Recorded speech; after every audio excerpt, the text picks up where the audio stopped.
It is the eve of the harvest moon, the largest moon of the year. A silver coin, polished by the heavens, rising slowly over the hills of Loon. Now, listen closely. Do you hear it? The distant chirp of crickets in the reeds, the soft rustling of rushes as a breeze glides low over the water. And they're the gentle creak of wooden boats, nudging one another like sleepy animals huddled close. Tonight is a sacred night, a night when the villagers of Eldalo, a peaceful little place cradled between forest and lake, set out in silence. One by one, two fish not with nets, but with light. You see, in the days of old, folk believed that when the moon reached its fullest crown, the dreams of the living floated upon the surface of Loon Lake, shimmering like dew, waiting to be gathered. The lantern fishers came for them, not with hooks, not with traps, but with lanterns. Each boat carries one soul, and one glowing light, made of beeswax and animal bladder stretched thin, glowing with a warm golden pulse like a firefly caught in amber. They say, if your heart is quiet enough, if your thoughts drift like fog over water, you may gather the gentlest dreams. Dreams to keep you safe. Dreams to light your way. Visualization and sensory immersion. Now, imagine yourself in one of those boats. A small, round-bottomed skiff made of oiled wood, smoothed by time and gentle hands. Its sides are low, just enough to cradle you like a lullaby. Or rests gently beside you. You won't need it much tonight. The water is so still, so very, very still, like glass laid out beneath the stars. The surface reflects the moon like a silver twin. The lanterns of nearby boats, like glowing petals drifting on dark silk. Above you, the stars blink slow and soft. And below you, in the lake's reflection, they blink again. The sky and the water have become one. You breathe in the cool night air, and it smells of river mint, damp wood, and the soft sweetness of the lantern wax melting nearby. All around, there is only hush, only stillness, only calm. The wind barely moves, just enough to kiss your cheek like a sleeping cat's sigh. There's a rustle now, a single heron rising from the reeds, its wings parting the air like whispers across silk. You lean back in your boat, like a mirror touched by moonlight, and let your hand trail in the water. Cool, quiet, this night, this moment, in another boat carved from dark ash wood, belongs only to you. Introduce a gentle narrative element. The village elder. Not far from you sits old Mira. She is the eldest of the and they say she's never missed a moonlight drift in 70 seasons. Her boat carries three things: a lantern, a bundle of lavender sprigs wrapped in twine, and a bell so small it rings only when the wind forgets to breathe. She does not fish with nets either, but with stories, soft words whispered into the lake. It is said that dreams are drawn to stories, and stories are drawn to listeners. Tonight, Mira drifts near. Her lantern glows golden white, brighter than the rest. And though she speaks barely above a whisper, you feel the stories ripple outward, like warmth through the dark. Story within a story. The tale of the first lantern. You close your eyes and imagine Mira's voice floating toward you across the water. Long ago, she whispers, when the lake was young and the moon was still shy, there was a boy named Kalen who lived in a hollow tree at the lake's edge. He had no family but the frogs and fireflies, and he spent his days listening to the wind. One night, Kalen watched the moon rise and wondered, if the sun gives warmth and the moon gives light, what do dreams give? So he made a lantern, not of glass or oil, but of wishes. He lit it with a match he had never struck before and sent it out upon the lake. And that night, for the first time in a long time, Kalen dreamed of laughter and soft bread and a warm hand in his own. Mira's voice fades again into the hush, but her story lingers in the air, like the scent of lavender and old parchment. First, Hypnotic wind down, sensory slowdown. You take another breath, slow and easy, as your boat drifts gently with the others. Nothing pulls at you here. Not time, not thought, only the slow rocking of water beneath the stars and the glow of your lantern flickering like a heartbeat.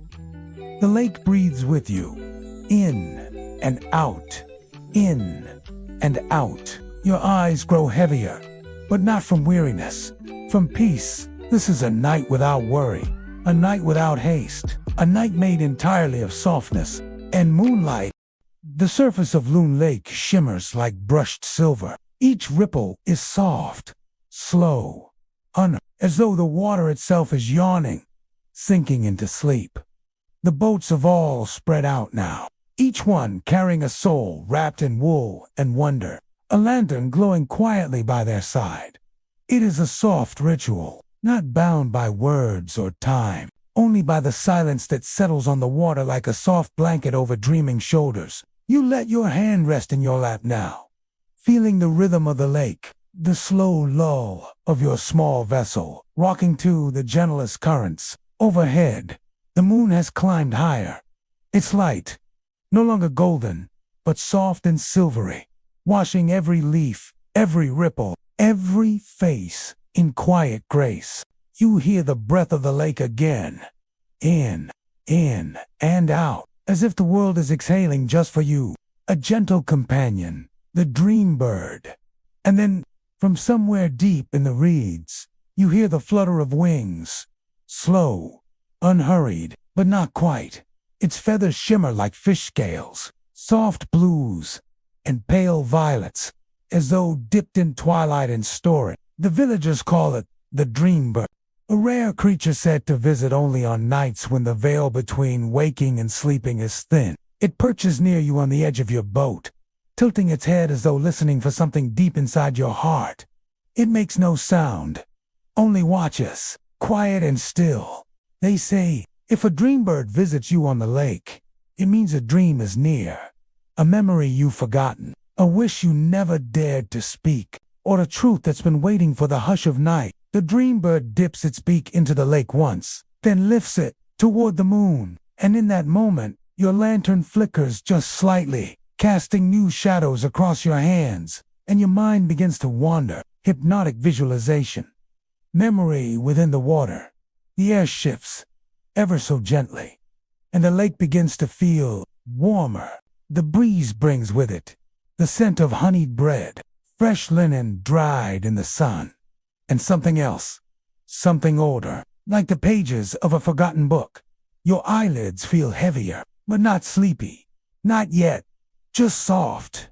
And in the water now, reflected in the glowing trails of the lanterns, you begin to see images, not clearly, not sharply, more like sketches in mist, a swing tied to a tree, a mother's hands braiding your hair, a field of tall grass swaying in rhythm with your breath, and then a house you've never seen before, but somehow recognize. Its roof sloped with time, a chimney trailing ribbons of smoke into the sky. This is what they mean when they say the lake offers dreams. Not just wishes, but echoes, reminders, truths wrapped in warmth and wonder. Return to Mira. The ritual continues. In the distance, Mira's boat has turned slightly. She lifts something from her lap, the tiny bell wrapped in wool cloth. Her hands are steady. Her voice, when it comes, is low and almost inaudible, but you feel it in your chest, as though a lullaby has curled up and gone to sleep inside your rib cage. She speaks not to the villagers, but to the lake, to the water. We offer warmth. To the sky, we offer stillness. To the dreams we do not yet know, we offer peace. And then, with barely a touch, she rings the little bell. It doesn't chime like metal. No, it pulses, softly, like breath through silk. And when the sound fades, a hush follows so deep, even the frogs hold their breath. Meditative interlude. Float in peace. Let yourself float with them now. Not just your boat, but your thoughts. Let them unmoor from the dock. drifts slowly into the night, carried on the same current that cradles your body. There is no rush here, no time, only presence. Feel how the air has cooled slightly now, your cheeks warm from the lantern's glow, your legs resting softly beneath a woolen blanket across your lap, and your breathing, soft, steady, matches the rhythm of the water's song, like the paddles that barely dip anymore. The villagers are not looking for fish tonight. They are not chasing answers. They are simply receiving, letting the lake give what it chooses, letting dreams drift in, like golden fireflies landing gently on the soul. Final image, before fade. Fire in the water. Suddenly, a ripple moves across the lake. Not large, not alarming, but graceful, curious. And then a soft glow beneath the surface. You blink once, slowly, and see it more clearly now. Tiny flickers of light beneath the water, as if the stars themselves have decided to swim. It's said that, just once a year, on the night of the harvest moon, the lake remembers the stories told to it all year long. And in response, it glows. The elders call them emberfish, though no one has ever caught one. Some say they're made of bioluminescence, others of stardust and breath. You simply watch your lantern reflected alongside their gentle light, as they dance slowly in the dark, not quickly, not to impress, but to soothe. And so you sit there, watching them dance, feeling the boat rock gently beneath you. The hush of the world tucking itself around your shoulders. No voices, no worries, just the stars in the water, the lantern at your side, and the dream bird, still watching quietly as the lake continues to breathe with you, in and out, in and out.